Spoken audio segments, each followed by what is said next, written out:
ਤੁਸੀਂ ਸਾਰੇ ਜਾਣਦੇ ਹੋ ਕਿ ਹਮੇਸ਼ਾ ਹੀ ਹਿੰਦੂ ਸਮਾਜ ਦਾ ਹੀ ਮਜ਼ਾਕ ਉਡਾਇਆ ਜਾਂਦਾ ਵਾ। ਪ੍ਰਭੂ ਸ਼੍ਰੀ ਰਾਮ ਦਾ ਸਰੂਪ ਬਣਾ ਕੇ ਉਹਨੂੰ ਅਗਨੀ ਭੇਟ ਕਰ ਦਿੱਤਾ ਜਾਂਦਾ। ਕਦੀ ਮੂਰਤੀਆਂ ਖੰਡਿਤ ਕਰ ਦਿੱਤੀਆਂ ਜਾਂਦੀਆਂ, ਕਦੀ ਫਿਲਮਾਂ ਦੇ ਵਿੱਚ ਭਗਵਾਨ ਭੋਲੇਨਾਥ ਜੀ ਦਾ ਰੂਪ ਬਣਾ ਕੇ ਉਹਦਾ ਮਜ਼ਾਕ ਉਡਾਇਆ ਜਾਂਦਾ। ਲੇਕਿਨ ਸਾਡੇ ਹੀ ਸਮਾਜ ਦੇ ਕੁਝ ਜਿਹੜੇ ਅਸੀਂ ਨੇਤਾਗਣ ਕਹਿ ਸਕਦੇ ਹਾਂ, ਉਹ ਹਥਿਆਰ ਛੱਡ ਦਿੰਦੇ ਨੇ। ਕਿਸੇ ਹੋਰ ਦਾ ਅਗਰ ਕੋਈ ਧਰਮ ਦਾ ਮਜ਼ਾਕ ਉਡਾਉਂਦਾ ਹੈ ਤੇ ਦੂਸਰੇ ਦਿਨ ਸ਼ਹਿਰ ਦੇ ਵਿੱਚ ਹਾਹਾਕਾਰ ਮਚੀ ਹੁੰਦੀ ਹੈ। ਸੰਤ ਸਮਾਜ ਦੀ ਰਹਿਨੁਮਾਈ ਦੇ ਵਿੱਚ ਬਹੁਤ ਵੱਡੇ ਪੱਧਰ ਤੇ ਇੱਕ ਹਿੰਦੂ ਪੰਚਾਇਤ ਅਸੀਂ ਕਰਨ ਜਾ ਰਹੇ ਹਾਂ 13 ਦਸੰਬਰ ਦਿਨ ਐਤਵਾਰ ਨੂੰ। ਜਵਾਬ ਦਿਆਂਗੇ ਉਹਨਾਂ ਕੱਟੜਵਾਦੀਆਂ ਨੂੰ ਤੇ ਜਿਹੜੇ ਵਿਦੇਸ਼ਾਂ ਦੀ ਧਰਤੀ ਦੇ ਵਿੱਚ ਬੈਠੇ ਨੇ ਅੰਤਕਵਾਦੀ ਸੰਗਠਨ ਜਿਹੜੇ ਕਿ ਖਾਲਿਸਤਾਨ ਨੂੰ ਸਮਰਥਕ ਨੇ, ਤੇ ਜਿਹੜੇ ਕਿਸਾਨਾਂ ਦੇ ਵਿੱਚ ਆੜ ਲੈ ਕੇ ਸਾਡੇ ਧਰਮ ਦਾ ਮਜ਼ਾਕ ਉਡਾ ਤੇ ਨਾਲ ਹੀ ਅਸੀਂ ਪ੍ਰਸ਼ਾਸਨ ਨੂੰ ਵੀ ਚੇਤਾਵਨੀ ਦਿੰਦੇ ਹਾਂ ਕਿ ਹਮੇਸ਼ਾ ਹਿੰਦੂ ਨੇ ਕੋਈ ਚੂੜੀਆਂ ਨਹੀਂ ਪਾਈਆਂ ਹੋਈਆਂ, ਅਸੀਂ ਸਿਰਫ ਸ਼ਾਂਤ ਸਵਾਈ ਲੋਕ ਹਾਂ। ਬੁੱਧੀਜੀਵੀਆਂ ਨੇ ਮਿਲ ਕੇ ਕੁਝ ਇੱਦਾਂ ਦਾ ਸਿਸਟਮ ਬਣਾਉਣਾ ਹੈ ਕਿ ਲੋਕਾਂ ਨੂੰ ਅਸੀਂ ਸਹੀ ਮਾਰਗ ਦਿਖਾਈਏ,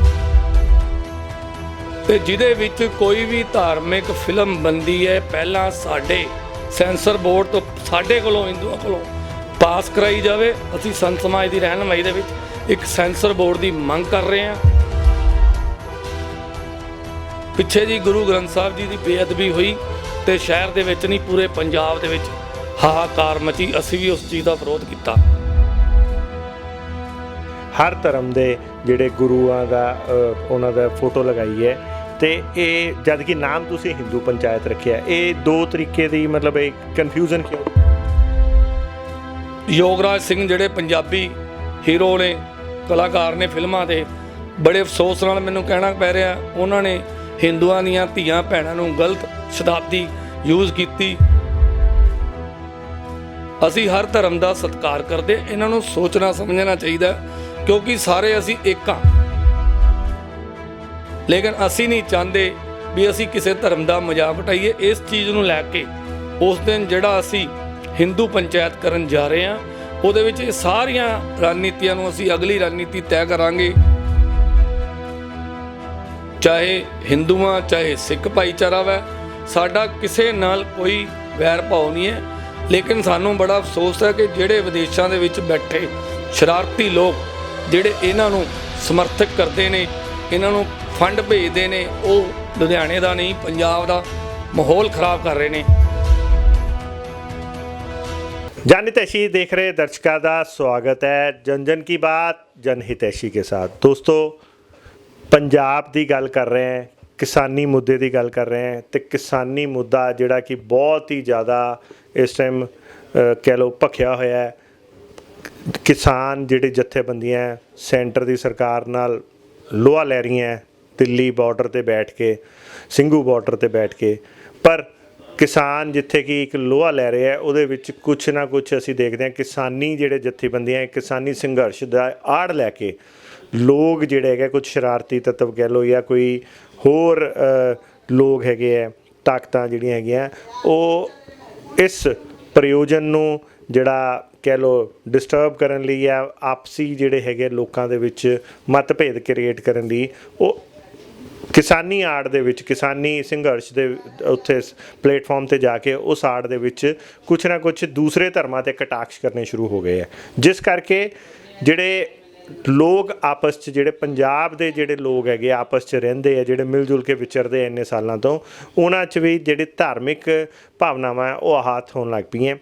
ਇਸ ਸਾਰੀ ਚੀਜ਼ਾਂ 'ਤੇ ਨੁਕੇਲ ਪਾਉਣ ਲਈ ਲੁਧਿਆਣਾ ਦੇ ਕੁਛ ਬੁੱਧੀਜੀਵੀਆਂ ਨੇ ਹਿੰਦੂ ਪੰਚਾਇਤ ਜਿਹੜਾ ਮੰਚ ਕ੍ਰੀਏਟ ਕੀਤਾ ਤੇ ਉਸ ਮੰਚ ਤੇ ਲਈ ਅੱਜ ਅਸੀਂ ਪਹੁੰਚੇ ਹਾਂ 13 ਜਿਹੜਾ ਦਸੰਬਰ ਹੈ ਉਸ ਦਿਨ ਦੁਰਗਾ ਮਾਤਾ ਮੰਦਿਰ ਦੇ ਵਿੱਚ ਇਹਦੇ ਲਈ ਇੱਕ ਹਿੰਦੂ ਪੰਚਾਇਤ ਰੱਖੀ ਗਈ ਹੈ ਤਾਂ ਕਿ ਕਿਸੇ ਵੀ ਧਰਮ 'ਤੇ ਕੋਈ ਕਟਾਕਸ਼ ਨਾ ਹੋਵੇ ਤੇ ਸਨਾਤਨ ਧਰਮ ਦੇ ਕੁਝ ਰਕਸ਼ਕ ਇਕੱਠੇ ਹੋ ਕੇ ਉਹਨਾਂ ਨੇ ਇੱਦਾਂ ਦਾ ਇੱਕ ਪ੍ਰਯੋਜਨ ਕਰਨ ਦੀ ਕੋਸ਼ਿਸ਼ ਕੀਤੀ ਹੈ। ਇਸ ਮਾਮਲੇ 'ਚ ਅਸੀਂ ਪਹੁੰਚੇ ਹਾਂ ਸ਼੍ਰੀ ਗਿਆਨ ਸਥਲ ਮੰਦਿਰ ਦੇ ਕਾਰਿਆਕਾਰਨੀ ਜਿਹੜੇ ਪ੍ਰਧਾਨ ਹੈ ਬਿੱਟੂ ਗੁੰਬਰ ਜੀ ਕੋਲ, ਤੇ ਆਓ ਗੱਲਬਾਤ ਕਰਦੇ ਹਾਂ, ਉਹਨਾਂ ਨੂੰ ਜਾਣਦੇ ਹਾਂ ਕਿ ਆਫਟਰ ਆਲ ਕੀ ਹੈ ਇਹ। ਨਮਸਕਾਰ ਜੀ। ਜੈ ਸ਼੍ਰੀ ਰਾਮ ਜੀ। ਜਿਸ ਤਰ੍ਹਾਂ ਤੁਸੀਂ ਸਾਰੇ ਜਾਣਦੇ ਹੀ ਹੋ ਕਿ ਹਮੇਸ਼ਾ ਹੀ ਹਿੰਦੂ ਸਮਾਜ ਦਾ ਹੀ ਮਜ਼ਾਕ ਉਡਾਇਆ ਜਾਂਦਾ ਵਾ। ਕਦੀ ਪ੍ਰਭੂ ਸ਼੍ਰੀ ਰਾਮ ਦਾ ਸਰੂਪ ਬਣਾ ਕੇ ਉਹਨੂੰ ਅਗਨੀ ਭੇਟ ਕਰ ਦਿੱਤਾ ਜਾਂਦਾ, ਕਦੀ ਮੂਰਤੀਆਂ ਖੰਡਿਤ ਕਰ ਦਿੱਤੀਆਂ ਜਾਂਦੀਆਂ, ਕਦੀ ਫਿਲਮਾਂ ਦੇ ਵਿੱਚ ਭਗਵਾਨ ਭੋਲੇਨਾਥ ਜੀ ਦਾ ਰੂਪ ਬਣਾ ਕੇ ਉਹਦਾ ਮਜ਼ਾਕ ਉਡਾਇਆ ਜਾਂਦਾ। ਪੀਕੇ ਫਿਲਮ ਆਈ ਸੀ, ਅਸੀਂ ਉਹਦਾ ਬਹੁਤ ਵਿਰੋਧ ਕੀਤਾ, ਲੇਕਿਨ ਸਾਡੇ ਹੀ ਸਮਾਜ ਦੇ ਕੁਝ ਜਿਹੜੇ ਅਸੀਂ ਨੇਤਾਗਣ ਕਹਿ ਸਕਦੇ ਹਾਂ, ਉਹ ਹਥਿਆਰ ਸੱਟ ਦਿੰਦੇ ਨੇ। ਕਿਸੇ ਹੋਰ ਦਾ ਅਗਰ ਕੋਈ ਧਰਮ ਦਾ ਮਜ਼ਾਕ ਉਡਾਉਂਦਾ ਹੈ ਤੇ ਦੂਸਰੇ ਦਿਨ ਸ਼ਹਿਰ ਦੇ ਵਿੱਚ ਹਾਹਾਕਾਰ ਮਚੀ ਹੁੰਦੀ ਹੈ। ਲੇਕਿਨ ਸਾਡੇ ਕੁਝ ਹਿੰਦੂ ਜਿਹੜੇ ਲੀਡਰ ਨੇ ਉਹ ਆਪਣੇ ਆਪ ਨੂੰ ਪਹਿਲਾਂ ਹੀ ਸਰਕਾਰ ਦੇ ਅੱਗੇ ਘੁਟਨੇ ਟੇਕ ਦਿੰਦੇ ਨੇ, ਪ੍ਰਸ਼ਾਸਨ ਦੇ ਅੱਗੇ ਘੁਟਨੇ ਟੇਕ ਦਿੰਦੇ ਆ। ਅਸੀਂ ਸਾਰਿਆਂ ਨੇ ਹੁਣ ਮਿਲ ਕੇ ਜੋ ਕਿ ਇੱਕ ਮੰਚ ਤੇ ਇਕੱਠੇ ਹੋ ਕੇ ਸੰਤ ਸਮਾਜ ਦੀ ਰਹਿਨੁਮਾਈ ਦੇ ਵਿੱਚ ਬਹੁਤ ਵੱਡੇ ਪੱਧਰ ਤੇ ਇੱਕ ਹਿੰਦੂ ਪੰਚਾਇਤ ਅਸੀਂ ਕਰਨ ਜਾ ਰਹੇ ਹਾਂ। 13 ਦਸੰਬਰ ਦਿਨ ਐਤਵਾਰ ਨੂੰ ਲੁਧਿਆਣਾ ਦਾ ਸਭ ਤੋਂ ਪ੍ਰਾਚੀਨ ਸ਼੍ਰੀ ਦੁਰਗਾ ਮਾਤਾ ਮੰਦਿਰ ਜਗਰਾਵਾਂ ਪੁਲ ਲੁਧਿਆਣਾ, ਤੇ ਜਿਹਦੇ ਵਿੱਚ ਮੈਂ ਪਹਿਲਾਂ ਤੁਹਾਨੂੰ ਸਾਰੇ ਹੀ ਸਮਾਜ ਨੂੰ ਉੱਥੇ ਪਹੁੰਚਣ ਦਾ ਨਿਮੰਤਰਣ ਵੀ ਦੇਣਾ ਵਾਂ। ਉੱਥੇ ਅਸੀਂ ਜਵਾਬ ਦਿਆਂਗੇ ਉਹਨਾਂ ਕੱਟੜਵਾਦੀਆਂ ਨੂੰ ਤੇ ਜਿਹੜੇ ਵਿਦੇਸ਼ਾਂ ਦੀ ਧਰਤੀ ਦੇ ਵਿੱਚ ਬੈਠੇ ਨੇ ਅੰਤਕਵਾਦੀ ਸੰਗਠਨ ਜਿਹੜੇ ਕਿ ਖਾਲਿਸਤਾਨ ਨੂੰ ਸਮਰਥਕ ਨੇ, ਤੇ ਜਿਹੜੇ ਕਿਸਾਨਾਂ ਦੇ ਵਿੱਚ ਆੜ ਲੈ ਕੇ ਸਾਡੇ ਧਰਮ ਦਾ ਮਜ਼ਾਕ ਉਡਾ ਰਹੇ, ਹਿੰਦੂ ਧਰਮ ਦਾ ਮਜ਼ਾਕ ਉਡਾਇਆ ਜਾ ਰਿਹਾ ਤੇ ਖਾਲਿਸਤਾਨੀ ਨਾਅਰੇ ਲਗਾਏ ਜਾ ਰਹੇ ਉੱਤੇ, ਉਹਨਾਂ ਨੂੰ ਅਸੀਂ ਮੂੰਹ ਤੋੜ ਜਵਾਬ ਦੇਣ ਵਾਸਤੇ ਇੱਕ ਮੰਚ ਤੇ ਹਿੰਦੂ ਪੂਰਾ ਸਮਾਜ ਸੰਤ ਸਮਾਜ ਦੀ ਰਹਿਨੁਮਾਈ ਦੇ ਵਿੱਚ ਇਕੱਠਾ ਹੋ ਕੇ ਇੱਕ ਬਹੁਤ ਵੱਡੀ ਹਿੰਦੂ ਪੰਚਾਇਤ ਕਰਕੇ ਅਗਲੀ ਰਣਨੀਤੀ ਬਣਾਏਗਾ। ਕਿਸ ਤਰ੍ਹਾਂ ਅੱਗੋਂ ਅਸੀਂ ਇਹੋ ਜਿਹੇ ਸ਼ਰਾਰਤੀ ਲੋਕਾਂ ਦਾ ਮੂੰਹ ਤੋੜ ਉਹਨਾਂ ਨੂੰ ਜਵਾਬ ਦਿਆਂਗੇ, ਤੇ ਨਾਲ ਹੀ ਅਸੀਂ ਪ੍ਰਸ਼ਾਸਨ ਨੂੰ ਵੀ ਚੇਤਾਵਨੀ ਦਿੰਦੇ ਹਾਂ ਕਿ ਹਮੇਸ਼ਾ ਹਿੰਦੂ ਨੇ ਕੋਈ ਚੂੜੀਆਂ ਨਹੀਂ ਪਾਈਆਂ ਹੋਈਆਂ, ਅਸੀਂ ਸਿਰਫ ਸ਼ਾਂਤ ਸੁਭਾਈ ਲੋਕ ਹਾਂ।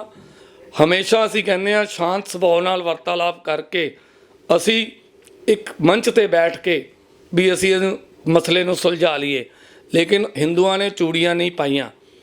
ਅਸੀਂ ਗੱਲ ਕਰਨਾ ਚਾਹਾਂਗੇ, ਪੁੱਛਣਾ ਚਾਹਾਂਗੇ ਗੁੰਬਰ ਜੀ ਕਿ ਆਫਟਰ ਆਲ ਉਹਦੀ ਕੀ ਤੁਹਾਡਾ ਸਟ੍ਰੈਟਜੀ ਕੀ ਹੈ? ਮਤਲਬ ਇੱਕ ਸੋਚ ਇਹਦੇ ਕੋਈ ਗਰਾਊਂਡ ਵਰਕ ਹੋਮਵਰਕ ਤਾਂ ਕੀਤਾ ਹੋਣਾ ਨਾ ਕਿ ਉਸ ਦਿਨ ਜਿਵੇਂ ਜਿਹੜੇ ਬੰਦੇ ਗਲਤ ਸ਼ਬਦਾਵਲੀ ਇਸਤੇਮਾਲ ਕਰਦੇ ਆ ਉਹਨਾਂ 'ਤੇ ਕੋਈ ਐਕਸ਼ਨ ਲੈਣਾ, ਜਾਂ ਅਸੀਂ ਕੋਈ ਇੱਦਾਂ ਦਾ ਬੁੱਧੀਜੀਵੀਆਂ ਨੇ ਮਿਲ ਕੇ ਕੋਈ ਇੱਦਾਂ ਦਾ ਸਿਸਟਮ ਬਣਾਉਣਾ ਹੈ ਕਿ ਲੋਕਾਂ ਨੂੰ ਅਸੀਂ ਸਹੀ ਮਾਰਗ ਦਿਖਾਈਏ? ਬਿਲਕੁਲ ਬਿਲਕੁਲ, ਅਸੀਂ ਸੰਤ ਸਮਾਜ ਦੀ ਰਹਿਨੁਮਾਈ ਦੇ ਵਿੱਚ ਜਿਹੜਾ ਅਗਲਾ ਸਾਡਾ ਸਟੈਪ ਹੋਊਗਾ, ਅਸੀਂ ਚਾਹੁੰਦੇ ਹਾਂ ਜਿਸ ਤਰ੍ਹਾਂ ਸਾਡਾ ਵੀ ਇੱਕ ਸਾਈਨ ਬੋਰਡ ਬਣੇ ਤੇ ਜਿਹਦੇ ਵਿੱਚ ਕੋਈ ਵੀ ਧਾਰਮਿਕ ਫਿਲਮ ਬਣਦੀ ਹੈ ਪਹਿਲਾਂ ਸਾਡੇ ਸੈਂਸਰ ਬੋਰਡ ਤੋਂ ਸਾਡੇ ਕੋਲੋਂ ਹਿੰਦੂਆਂ ਕੋਲੋਂ ਪਾਸ ਕਰਾਈ ਜਾਵੇ। ਅਸੀਂ ਸੰਤ ਸਮਾਜ ਦੀ ਰਹਿਨੁਮਾਈ ਦੇ ਵਿੱਚ ਇੱਕ ਸੈਂਸਰ ਬੋਰਡ ਦੀ ਮੰਗ ਕਰ ਰਹੇ ਹਾਂ ਅਤੇ ਪ੍ਰਸ਼ਾਸਨ ਕੋਲੋਂ ਵੀ ਇਹ ਮੰਗ ਕਰ ਰਹੇ ਹਾਂ ਕਿ ਜਦੋਂ ਵੀ ਸਾਡੇ ਵੀ ਕੋਈ ਧਰਮ ਦਾ ਮਜ਼ਾਕ ਉਡਾਵੇ ਉਹਦੇ 'ਤੇ ਤੁਰੰਤ ਕਾਰਵਾਈ ਕੀਤੀ ਜਾਵੇ, ਤਾਂ ਕਿ ਜਿਹੜੇ ਦੇਖੋ ਤੁਸੀਂ ਕਿਸੇ ਵੀ ਪਿੱਛੇ ਜੀ ਗੁਰੂ ਗ੍ਰੰਥ ਸਾਹਿਬ ਜੀ ਦੀ ਬੇਅਦਬੀ ਹੋਈ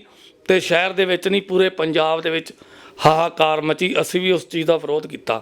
ਅਸੀਂ ਹਰ ਧਰਮ ਦਾ ਸਤਿਕਾਰ ਕਰਦੇ ਹਾਂ ਔਰ ਹਮੇਸ਼ਾ ਕਰਦੇ ਰਵਾਂਗੇ, ਲੇਕਿਨ ਕੁਝ ਸ਼ਰਾਰਤੀ ਲੋਕ ਮਿਲ ਕੇ ਜਿਹੜੇ ਹਮੇਸ਼ਾ ਸਾਡੇ ਧਰਮ ਦਾ ਮਜ਼ਾਕ ਉਡਾਉਂਦੇ ਆ, ਅਸੀਂ ਉਸ ਵਾਸਤੇ ਜਿਹੜੀ ਹਿੰਦੂ ਪੰਚਾਇਤ ਕਰਨ ਜਾ ਰਹੇ ਹਾਂ ਤੇ ਉਹਨਾਂ ਨੂੰ ਮੂੰਹ ਤੋੜ ਜਵਾਬ ਦੇਣ ਜਾਣੇ ਆ। ਤੇ ਸਰਕਾਰ ਨੂੰ ਉਸ ਦਿਨ ਅਸੀਂ ਮੰਗ ਪੱਤਰ ਵੀ ਭੇਜਾਂਗੇ, ਅਸੀਂ ਮੇਲ ਕਰ ਚੁੱਕੇ ਹਾਂ ਵੀ ਸਾਡੇ ਧਰਮ ਦਾ ਹਮੇਸ਼ਾ ਮਜ਼ਾਕ ਉਡਾਇਆ ਜਾਂਦਾ ਤੇ ਸਾਡੇ ਲਈ ਸਰਕਾਰ ਨੇ ਅੱਜ ਤੱਕ ਕੀ ਕੀਤਾ।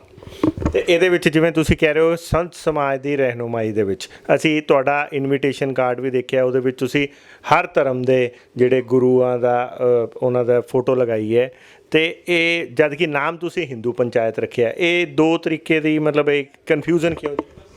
ਦੇਖੋ ਜਦੋਂ ਕੋਈ ਵੀ ਗੁਰੂ ਪੀਰ ਪੈਗੰਬਰ ਜਦੋਂ ਉਹ ਇਸ ਜਨਮ ਲੈਂਦਾ ਇਸ ਧਰਤੀ ਤੇ ਹਿੰਦੂ ਦੇ ਰੂਪ ਦੇ ਵਿੱਚ ਹੀ ਲੈਂਦਾ ਵਾ। ਬਾਅਦ ਦੇ ਵਿੱਚ ਅਸੀਂ ਕੋਈ ਵੀ ਤਰ੍ਹਾਂ ਦਾ ਧਰਮ ਅਪਣਾਉਂਦੇ ਹਾਂ, ਚਾਹੇ ਸਿੱਖ ਭਾਈਚਾਰਾ ਹੈ, ਚਾਹੇ ਮੁਸਲਿਮ ਕੌਮ ਹੈ, ਚਾਹੇ ਕੋਈ ਵੀ ਹੈ। ਮੈਂ ਨਹੀਂ ਕਹਿੰਦਾ ਵੀ ਉਹ ਕੋਈ ਮਾਂ ਦੇ ਪੇਟ ਦੇ ਵਿੱਚੋਂ ਨਹੀਂ ਵੀ ਕੌਮ ਧਾਰ ਕੇ ਨਿਕਲਦਾ, ਬਾਹਰ ਆ ਕੇ ਹੀ ਬੰਦਾ, ਤੇ ਹੈ ਤਾਂ ਅਸੀਂ ਸਾਰੇ ਇਕਜੁੱਟ ਹਾਂ। ਅਸੀਂ ਇਸ ਕਰਕੇ ਆਪਣਾ ਜਿਹੜਾ ਕਾਰਡ ਹੈ ਉਹਦੇ ਉੱਤੇ ਹਰ ਧਰਮ ਦੇ ਗੁਰੂ ਪੀਰਾਂ ਦੀਆਂ ਫੋਟੋਆਂ ਲਗਾਈਆਂ ਵਾ, ਕਿਉਂਕਿ ਅਸੀਂ ਹਰ ਧਰਮ ਦਾ ਸਤਿਕਾਰ ਕਰਨਾ ਜਾਣਦੇ ਹਾਂ। ਅਗਰ ਜਿਹੜਾ ਲੋਕ ਨਹੀਂ ਕਰਨਾ ਜਾਣਦੇ, ਅਸੀਂ ਇਸ ਚੀਜ਼ ਦਾ ਤਾਂ ਮੁੱਦਾ ਉਠਾਉਣਾ ਵੀ ਹਮੇਸ਼ਾ ਅਸੀਂ ਹਰ ਧਰਮ ਦਾ ਸਤਿਕਾਰ ਕਰਦੇ ਹਾਂ। ਸਾਡੇ ਧਰਮ ਦਾ ਕਿਉਂ ਮਜ਼ਾਕ ਉਡਾਇਆ ਜਾਂਦਾ ਹੈ? ਚਾਹੇ ਕੋਈ ਫਿਲਮੀ ਆਰਟਿਸਟ ਹੈ ਤੇ ਉਹ ਸਾਡੇ ਧਰਮ ਦਾ ਮਜ਼ਾਕ ਉਡਾਉਂਦੇ ਆ। ਪਿਛਲੇ ਦਿਨੀ ਯੋਗਰਾਜ ਸਿੰਘ ਜਿਹੜੇ ਪੰਜਾਬੀ ਹੀਰੋ ਨੇ, ਕਲਾਕਾਰ ਨੇ ਫਿਲਮਾਂ ਦੇ, ਬੜੇ ਅਫਸੋਸ ਨਾਲ ਮੈਨੂੰ ਕਹਿਣਾ ਪੈ ਰਿਹਾ, ਉਹਨਾਂ ਨੇ ਹਿੰਦੂਆਂ ਦੀਆਂ ਧੀਆਂ ਭੈਣਾਂ ਨੂੰ ਗਲਤ ਸ਼ਬਦਾਵਲੀ ਯੂਜ਼ ਕੀਤੀ, ਸਾਡੀਆਂ ਧੀਆਂ ਭੈਣਾਂ ਬਾਰੇ ਗਲਤ ਕਿਹਾ। ਲੇਕਿਨ ਅਸੀਂ ਸਮਝ ਸਕਦੇ ਹਾਂ ਵੀ ਇਹੋ ਜਿਹੇ ਲੋਕਾਂ ਨੂੰ ਪਹਿਲਾਂ ਸੋਚਣਾ ਚਾਹੀਦਾ, ਕਿਉਂਕਿ ਸਾਡੇ ਇਹਨਾਂ ਦੇ ਗੁਰੂਆਂ ਪੀਰਾਂ ਨੇ ਧਰਮ ਦੀ ਰੱਖਿਆ ਵਾਸਤੇ, ਸਾਡੀ ਰੱਖਿਆ ਵਾਸਤੇ ਜਾਂ ਕਿਸੇ ਦੀ ਵੀ ਕੁਰਬਾਨੀਆਂ ਦਿੱਤੀਆਂ। ਅਸੀਂ ਹਰ ਧਰਮ ਦਾ ਸਤਿਕਾਰ ਕਰਦੇ, ਇਹਨਾਂ ਨੂੰ ਸੋਚਣਾ ਸਮਝਣਾ ਚਾਹੀਦਾ, ਕਿਉਂਕਿ ਸਾਰੇ ਅਸੀਂ ਇੱਕ ਹਾਂ। ਅਸੀਂ ਕਦੀ ਵੀ ਕਿਸੇ ਦੇ ਵਿੱਚ ਵਿਤਕਰਾ ਨਹੀਂ ਪਾਇਆ, ਕੋਈ ਚਾਹੇ ਹਿੰਦੂ ਮੁਸਲਿਮ ਸਿੱਖ ਈਸਾਈ, ਅਸੀਂ ਕਹਿੰਦੇ ਆਪਸ ਵਿੱਚ ਹੈ ਭਾਈ ਭਾਈ, ਔਰ ਹਮੇਸ਼ਾ ਰਵਾਂਗੇ। ਲੇਕਿਨ ਕੁਝ ਸ਼ਰਾਰਤੀ ਲੋਕ ਹੀ ਹਮੇਸ਼ਾ ਇਹੋ ਜਿਹੇ ਸ਼ਬਦ ਬੋਲ ਕੇ ਜਿਹੜੇ ਕਿ ਪੰਜਾਬ ਦਾ, ਦੇਸ਼ ਦਾ ਮਾਹੌਲ ਖਰਾਬ ਕਰਨਾ ਚਾਹੁੰਦੇ ਨੇ। ਮੈਂ ਉਹਨਾਂ ਨੂੰ ਬੇਨਤੀ ਕਰਨਾ ਚਾਹੁੰਦਾ ਵਾਂ ਕਿ ਅਸੀਂ ਲੋਕ ਇੱਕ ਹਾਂ, ਸਾਡਾ ਧਰਮ ਸਭ ਤੋਂ ਪਹਿਲਾਂ ਇੱਕ ਹੈ, ਅਸੀਂ ਸਾਰੇ ਸਨਾਤਨੀ ਹਾਂ। ਅਤੇ ਮੈਂ ਇਹ ਵੀ ਦੇਖ ਰਿਹਾ, ਸਾਡੇ ਸਨਾਤਨ ਧਰਮ ਦੇ ਵਿੱਚ ਹਰ ਕੌਮ ਵੱਧ ਚੜ੍ਹ ਕੇ ਹਿੱਸਾ ਲੈਂਦੀ ਹੈ। ਚਾਹੇ ਮਾਂ ਚਿੰਤਪੁਰਨੀ ਦਾ ਦਰਬਾਰ ਦੇਖੋ, ਉੱਥੇ ਹਰ ਧਰਮ ਦਾ ਬੰਦਾ ਉੱਥੇ ਮੱਥਾ ਟੇਕਣ ਜਾਂਦਾ ਵਾ। ਚਾਹੇ ਲੁਧਿਆਣਾ ਸ਼ਹਿਰ 'ਚ ਰੱਥ ਯਾਤਰਾ ਨਿਕਲਦੀਆਂ ਵਾ, ਹਿੰਦੂਆਂ ਦੇ ਮਾਈਂਡਡ ਜਿਸ ਤਰ੍ਹਾਂ ਜਗਨਨਾਥ ਰੱਥ ਯਾਤਰਾ, ਉੱਥੇ ਲੋਕ ਹਰ ਧਰਮ ਦਾ ਬੰਦਾ ਸਟਾਲ ਲਗਾਉਂਦਾ ਵਾ। ਅਸੀਂ ਖੁਦ ਪਿਛਲੇ 35 ਸਾਲਾਂ ਤੋਂ ਲਗਾਤਾਰ ਰੇਲਵੇ ਸਟੇਸ਼ਨ ਦੇ ਬਾਹਰ ਕੋਈ ਵੀ ਲੁਧਿਆਣੇ ਦੇ ਵਿੱਚ ਚਾਹੇ ਸ਼ੋਭਾ ਯਾਤਰਾ ਹੈ, ਚਾਹੇ ਨਗਰ ਕੀਰਤਨ ਹੈ, ਸਾਡੀ ਸੁਸਾਇਟੀ ਵੱਲੋਂ ਉੱਤੇ ਸਟਾਲ ਲਗਾਇਆ ਜਾਂਦਾ, ਲੰਗਰ ਵਿਤਰਿਤ ਕੀਤਾ ਜਾਂਦਾ ਸੰਗਤ। ਸਾਡੇ ਮਨ 'ਚ ਇਹੋ ਜਿਹਾ ਕੋਈ ਮਨ ਮੁਟਾਓ ਨਹੀਂ, ਲੇਕਿਨ ਮੈਨੂੰ ਅਫਸੋਸ ਹੈ ਜਿਹੜੇ ਇਹੋ ਜਿਹੇ ਕਈ ਸ਼ਰਾਰਤੀ ਲੋਕ ਸਾਡੇ ਧਰਮ ਦਾ ਮਜ਼ਾਕ ਉਡਾ ਕੇ ਦੇਸ਼ ਦਾ ਮਾਹੌਲ ਖਰਾਬ ਕਰਦੇ, ਪੰਜਾਬ ਦਾ ਮਾਹੌਲ ਖਰਾਬ ਕਰਦੇ ਹੈ। ਜਿਹੜੀ ਨੌਜਵਾਨ ਪੀੜ੍ਹੀ ਆ ਉਹਨਾਂ ਨੂੰ ਭੜਕਾਉਂਦੇ ਨੇ।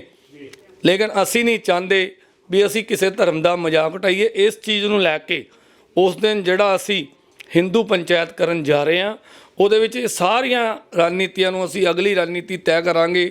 ਹਰ ਧਰਮ ਦੇ ਬੰਦੇ ਨੂੰ ਅਸੀਂ ਨਾਲ ਲੈ ਕੇ ਚੱਲਾਂਗੇ, ਕਿਉਂਕਿ ਅਸੀਂ ਹਮੇਸ਼ਾ ਚਾਹਿਆ ਵੀ ਅਸੀਂ ਇੱਕ ਹਾਂ, ਚਾਹੇ ਹਿੰਦੂ ਹਾਂ ਚਾਹੇ ਸਿੱਖ ਭਾਈਚਾਰਾ ਵਾ, ਸਾਡਾ ਕਿਸੇ ਨਾਲ ਕੋਈ ਵੈਰ ਭਾਵ ਨਹੀਂ ਹੈ। ਲੇਕਿਨ ਸਾਨੂੰ ਬੜਾ ਅਫਸੋਸ ਹੈ ਕਿ ਜਿਹੜੇ ਵਿਦੇਸ਼ਾਂ ਦੇ ਵਿੱਚ ਬੈਠੇ ਸ਼ਰਾਰਤੀ ਲੋਕ ਜਿਹੜੇ ਇਹਨਾਂ ਨੂੰ ਸਮਰਥਕ ਕਰਦੇ ਨੇ, ਇਹਨਾਂ ਨੂੰ ਫੰਡ ਭੇਜਦੇ ਨੇ, ਉਹ ਲੁਧਿਆਣੇ ਦਾ ਨਹੀਂ ਪੰਜਾਬ ਦਾ ਮਾਹੌਲ ਖਰਾਬ ਕਰ ਰਹੇ ਨੇ।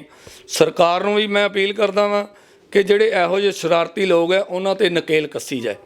ਉਸ ਨੂੰ ਲੈ ਕੇ ਅਸੀਂ ਜਿਹੜੀ ਹਿੰਦੂ ਪੰਚਾਇਤ ਕਰਨ ਜਾ ਰਹੇ ਹਾਂ, ਸੰਤਾਂ ਦੀ ਰਹਿਨੁਮਾਈ ਦੇ ਵਿੱਚ, ਕਿ ਹਮੇਸ਼ਾ ਜੋ ਅਗਲਾ ਸਟੈਪ ਕੋਈ ਵੀ ਹੋਊਗਾ ਵੀ ਸਾਡੇ ਧਰਮ ਦਾ ਕੋਈ ਵੀ ਮਜ਼ਾਕ ਨਾ ਉਡਾਏ, ਅਗਰ ਉਡਾਊਗਾ ਤੇ ਅਸੀਂ ਵੀ ਉਹਨੂੰ ਮੂੰਹ ਤੋੜ ਜਵਾਬ ਦੇਵਾਂਗੇ। ਬਿੱਟੂ ਗੁੰਬਰ ਜੀ ਨੇ ਦੱਸਿਆ ਕਿ ਜਿੱਦਾਂ ਕਿ ਉਹ ਖੁਦ ਸ਼੍ਰੀ ਗਿਆਨ ਸਥਲ ਮੰਦਿਰ ਦੇ ਕਾਰਜਕਾਰਨੀ ਪ੍ਰਧਾਨ ਹੈ, ਸ਼੍ਰੀ ਸ਼ਿਵ ਵੈਲਫੇਅਰ ਸੁਸਾਇਟੀ ਦੇ ਉਹ ਪ੍ਰਧਾਨ ਹੈ, ਤਾਂ ਖੁਦ ਹੀ ਬੜੇ ਧਾਰਮਿਕ ਸੁਭਾਅ ਵਾਲੇ ਹੈ ਅਤੇ ਬੜੀਆਂ ਸੰਸਥਾਵਾਂ ਦੇ ਨਾਲ ਜੁੜੇ ਹੋਏ ਹੈ, ਕਾਫੀ ਲੰਗਰ ਵਗੈਰਾ ਵੀ ਲਗਾਉਂਦੇ ਹੈ। ਅਤੇ ਜਿੱਦਾਂ ਇਹਨਾਂ ਨੇ ਕਿਹਾ ਕਿ ਸਾਡਾ ਮਕਸਦ ਇਹ ਨਹੀਂ ਕਿ ਕਿਸੇ ਨੂੰ ਹਰਟ ਕਰਨਾ ਹੈਗਾ, ਬਲਕਿ ਅਸੀਂ ਇਹ ਚਾਹੁੰਦੇ ਹਾਂ ਕਿ ਜੇ ਅਸੀਂ ਦੂਸਰੇ ਧਰਮਾਂ ਦੀ, ਸਾਰੇ ਧਰਮਾਂ ਦੀ ਜੇ ਅਸੀਂ ਆਦਰ ਕਰਦੇ ਹਾਂ ਅਤੇ ਦੂਸਰੇ ਲੋਕ ਵੀ ਸਾਰੇ ਧਰਮਾਂ ਦਾ ਆਦਰ ਕਰਨ, ਅਤੇ ਕੋਈ ਵੀ ਇਨਸਾਨ ਕੁਛ ਵੀ ਤਰ੍ਹਾਂ ਦਾ ਕਿਸੇ ਵੀ ਧਰਮ 'ਤੇ ਕੋਈ ਕਟਾਕਸ਼ ਕਰਨ ਤੋਂ ਪਹਿਲਾਂ ਇਹ ਸੋਚ ਲਵੇ ਕਿ ਉਹ ਜਿਹੜਾ ਹੈਗਾ ਉਸੇ ਧਰਮ ਦੇ ਜਿਹੜੇ ਸੰਸਥਾਪਕ ਹੈਗੇ ਆ, ਜਿਹੜੇ ਗੁਰੂ ਹੈਗੇ ਆ,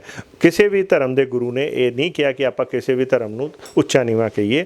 ਸੋ ਇੱਦਾਂ ਹੀ ਚੀਜ਼ਾਂ ਇਹ ਕਹਿੰਦੇ ਕਿ ਅਸੀਂ ਇਹ ਚੀਜ਼ਾਂ 'ਤੇ ਜਿਹੜੇ ਕੁਛ ਸ਼ਰਾਰਤੀ ਬੰਦਿਆਂ ਕਰਕੇ ਸਾਰੇ ਲੋਕਾਂ ਦੀ ਭਾਵਨਾ ਆਹਤ ਹੁੰਦੀ ਹੈ, ਅਸੀਂ ਉਸ ਚੀਜ਼ ਨੂੰ ਕੰਟਰੋਲ ਕਰਨ ਲਈ, ਨਿਯੰਤਰਣ ਕਰਨ ਲਈ ਅਸੀਂ ਇਹ ਇੱਕ ਮੰਚ ਤਿਆਰ ਕਰ ਰਹੇ ਹਾਂ।